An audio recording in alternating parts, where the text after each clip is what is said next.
So many people, including me, don't really talk about quirks. If you guys are confused by what quirks are, if you go to your player's attributes in MLB The Show, you may see this whole list of quirks and kind of confused on what they are. Are they perks to kind of help a player in game? Do these actually have a big impact on gameplay? And what players actually have certain quirks? So you may see some players don't have many and some have an absolute metric ton. Today we're going to talk all things quirks with you guys, break down all those things and kind of answer as many questions as possible about quirks and clear up on some things for all you guys who may be playing for the first time this year. Let's get into it.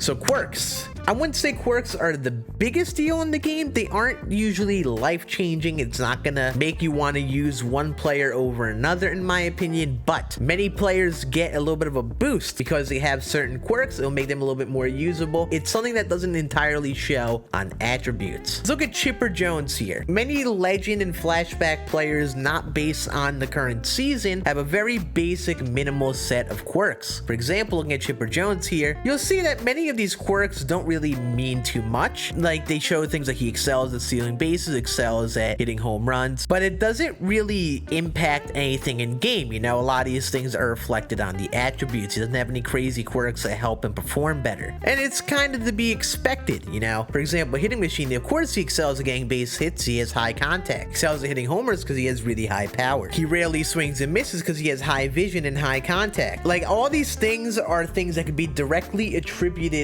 to attributes, and they don't really have that much of an impact on the gameplay. These kind of just show that, hey, this player plays this kind of way when you use him, so don't be surprised if, you know, we use this player, this is how they treat you, and things that you may want to focus on when using this player, you know. However, there are a lot of other players in the game. If they're based on a player from this season, whether it's a monthly award flashback, Tops Now, the All-Star game content from Team Affinity 3 or Home Run Derby, the All-Star game players like the Vlad Jr. and all of them, those players you will see have more quirks, a lot more than other players, and many of them actually do have an impact on the game that other cards wouldn't have. So for example, let's look at Mr. Acuna here. A lot of similar things in comparison to other flashbacks and legends in the game. When you scroll down, you'll see there are a lot of other things that have impact after those first 12 quirks or so. First, homebody. He performs better at home. He performs better in day games, excels at hitting the first pitch, excels when hitting with 2 strikes. You'll see these things actually have more of an impact. They aren't shown on the attributes. There's no attribute that says that Mr. Acuna is better at hitting at home games. These actually have an impact. I think they actually give him a little bit of a boost in attributes based on these situations. So if you're playing in the daytime, I think his hitting attributes get a little bit of a boost. Correct me if I'm wrong, but he should be performing better in day games over night games. And you may think this isn't a big deal, which I think is very fair. You maybe don't think this is going to be game changing, like how much better could he really perform by it just being a day game, but this actually does really make players usable, and some players will choose particular players because they have quirks. A lot of these flashback type players like Acuna, Turner, all have this benefit of quirks, and if you're using a player that is a flashback or legend type that doesn't have as many quirks that actually change the game, it may be an interesting decision. Even though Trey Turner here is a 98 overall and he gets that little boost to a 99 with parallels, eventually if we get like a legend shortstop or a flashback from some other year, looks pretty similar attribute wise, I would likely choose the player with the quirks, because why not, right? And you'll see that with hitters, it can kind of be a big deal. You know, if you have a lot of players on your team who excel playing in the daytime, maybe you want to search your ranked BR games to be in the daytime, so hopefully they get that low performance boost. And also, quirks with pitchers are worth noting as well. You'll see that any pitcher can have outlier. Outlier basically means that velocity on that specific pitch will exceed that max velocity. So for example, Jacob deGrom, you see his pitch velocity is 99 mile per hour on the 4-seam fastball. His first pitch, he has outlier 1, and as you notice from using him in game, he hits 101, 102, 100.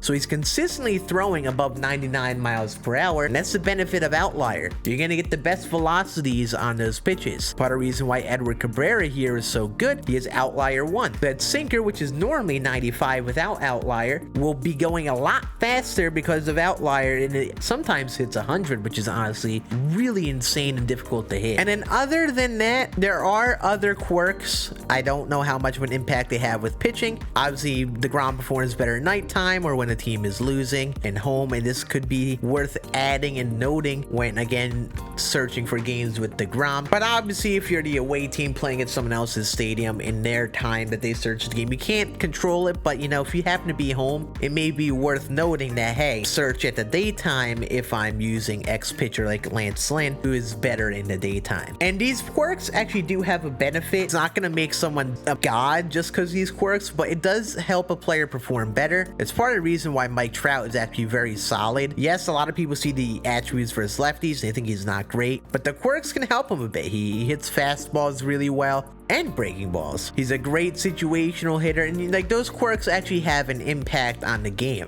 And that's why live series Mike Trout is so good, because you know, parallels and inside edge could boost him, but also he gets these quirks that other outfielders like Mookie Betts here don't get. So even though Mike Trout is a little less on the attributes, those quirks can really help him be more usable. So overall, with quirks, I wouldn't make the biggest deal over them. I don't think I would make an entire impact of choosing one player over the other based on that. Like, for example, I wouldn't build a team of all dudes who excel in the daytime and only search games in the daytime and hope and pray that you get a daytime game. Because if you're in a away game, you get matched up at a nighttime game, then your team is going to be at a little bit of a disadvantage in a sense. You want to make sure you're always using your best players out there. But just remember that some players actually can get a little bit of a benefit for those quirks. That's why I think I hit so well with Vlad Jr. here and Trey Turner. Like, I match with these cards, man. And I think a good reason is because of those quirks, and they get a little bit more of an extended usability because of those quirks that they have. But if another card comes out that I want to give a go, and I think the attributes overall are better, I'm going to put them out there over these guys just because the attributes play, and also that individual player's swing will be an impact. But quirks aren't going to make me completely not want to change someone. When you're looking for a team to build and you're choosing players to throw in your team, you're going to want to put this into consideration. See if you notice any trends, pick up on anything that your team has. Maybe you want the trends of your team to help you decide what time of the day you search in games. Just always put out the players that you do the best with. I'd say this all the time on the channel. Use the players you hit the best with, you pitch the best with. Don't only let attributes and quirks decide that stuff for you, because at the end of the day, if you don't do well with them, no matter the attributes, it never really help you in game. You want to put the players that actually you perform with and also have good attributes whenever you can. But yeah, I know this is a short video. I know we didn't go into the most detail, but I thought it was worth talking about quirks. I know not many people have talked about them. I haven't even talked about them much this year. So it's worth discussing, kind of breaking them down, discussing them with you guys in case you guys were confused. Hopefully we answered any sort of questions you had on that. I hope you guys learned something new. If you did, make sure you hit that thumbs up button down below. It helps get the video out there, and overall it just helps the channel over here. And also, in case you didn't see, we do have the new Field of Dreams program coming out tomorrow. Now we'll be making a video when that drops on how you guys can complete and how you can get all those players like Clemente, Felix Hernandez, and overall complete that program the easiest. But I hope you guys enjoyed this video. Make sure you sub if you are brand new. I hope you guys enjoyed. You all have a great rest of your day. Come swing by the stream if you want to ask me any questions. And yeah, I'll see you guys in the next video tomorrow. Deuces.